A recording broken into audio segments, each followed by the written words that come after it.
This video is going to be about frozen shoulders. देखिए दो तीन समस्याएं जो कि अर्थराइटिस या ट्रॉमा चोट लगने के बाद या रूमेटॉइड अर्थराइटिस जिसको इन्फ्लामेटरी अर्थराइटिस कहते हैं उनके बाद पाई जाती हैं। उनमें से फ्रोजन शोल्डर बहुत ही कॉमन है। फ्रोजन इसलिए मतलब it's like a freeze, like something which is very hard like ice.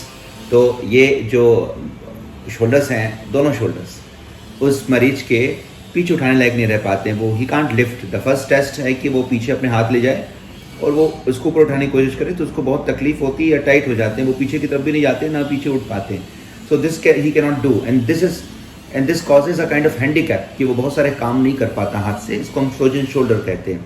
हाथों का जो सर्कमडक्शन होता है, कंधों का गोल घूमना, ये वो संभव नहीं होता and this is called frozen shoulder which is very painful condition. देखिए मेडिकल साइंस में बीमारी को कंट्रोल करना कंपनसेशन के साथ होता है, क्योंकि मेजर स्टेरॉयडल ड्रग्स चलती हैं, मेजर एंटीमेटाबोलाइट्स चलती हैं, बायोलॉजिक्स चलती हैं जो कि इनके मेजर इन्फेक्शंस हैं और कोलेटरल डैमेज से पेशेंट की डेथ भी हो सकती है।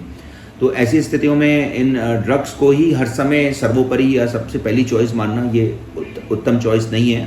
किसी भी रूमेटॉइड या अर्थराइटिस के पेशेंट की उसका पहला बेसिक एम होना चाहिए, इतना वो एजुकेटेड और अपने बॉडी की केयरिंग करने वाला होना चाहिए कि वो इस बात को समझ पाए कि chemical treatment will help him but may not recover him and may have a damage on him further. वो उसको तकलीफ दे सकता है। तो उसको सबसे पहले ये बात समझनी चाहिए कि भाई मैं ऐसी कोई चिकित्सा पद्धति की तरफ जाऊं जो मुझे इस बीमारी से राहत तो दिलाएगी, साथ में उपचार बीमारी के उपचार की तुलना में ज़्यादा तकलीफ दे नहीं होगा। कभी कभी उपचार ही अपने में बीमारी से कहीं ज़्यादा तकलीफ दे देता है, स्पेशली ऑर्थोपेडिक या मेडिकल साइंस में। तो ये उसको चॉइस रखनी चाहिए, लेकिन यही एक चॉइस नहीं है। अगर आपको ये वर्क नहीं करता है या आपके डॉक्टर कैपेबल नहीं है इसको ठीक करने में, तो उनको चॉइस करके आपको फिर मेजर दवाइयों की तरफ ले जाना चाहिए, किसी ऑर्थोपेडिक को रिकमेंड करना चाहिए। वो भी नहीं कर सकता तो सभी डॉक्टरों को मिलकर काम करना चाहिए मरीज के बेहतराई के लिए।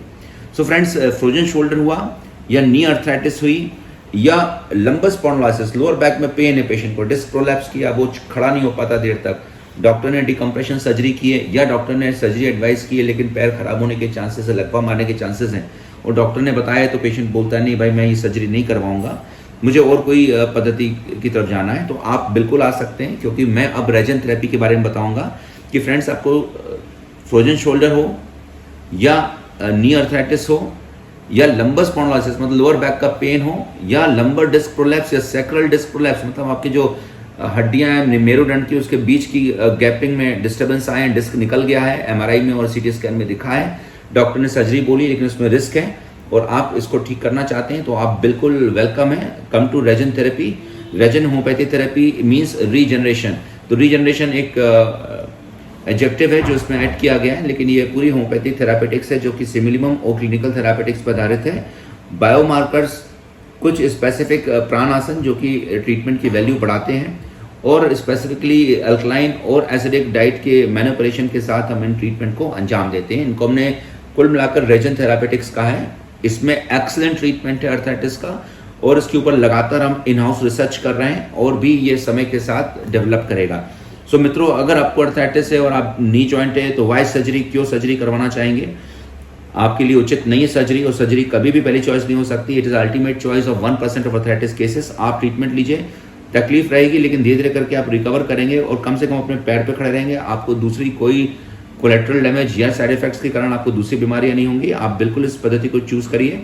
डॉक्टर सत्संगी इसमें ये नंबर दिए हैं, आप मुझे लिख सकते हैं, इनके बारे में पूछ सकते हैं। आप कंसल्टेशन के लिए अपीयर हो सकते हैं ऑनलाइन, अगर आप इंडिया में कहीं भी रहते हैं, विदेश में रहते हैं और आप लखनऊ में या बैंगलोर में, इनकेस मैं दिल्ली में हूँ तो आप वहाँ पे मुझसे पर्सनली भी मिल सकते हैं इनकेस अगर मेरा वहाँ पे ट्यूटोरियल है।